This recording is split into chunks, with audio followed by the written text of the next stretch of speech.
magkakaroon ng 5 million sa savings.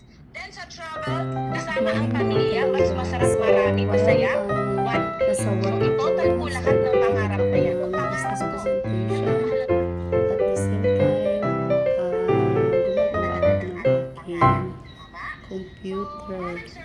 Okay, so nilalagay ko itong So, ito pala yung aking workplace. So, ngayon, dahil break time ko, so pakita ko sa inyo yung konting background kung saan po ako nagtatrabaho. So, ang negosyong meron ako ngayon ay pwede mong gawin kahit hindi ka busy at may extra hours ka sa work, ay pwede mo gawin yung negosyo.